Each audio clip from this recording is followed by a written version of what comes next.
सावन भदौआ गे बेटी तोरो जन्म गे भेलौ, बारा दुख कैनी सारी गे रात, बारा दुख कैनी सारी गे रात।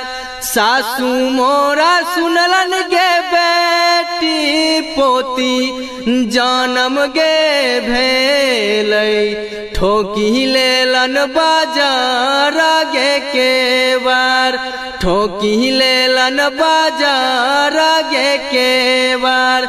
ननद मोरा सुनलन गे बेटी भतीजी जन्म गे भेलै, घरे घरे दिया देलन बूताई, घरे घरे दिया देलन बूताई।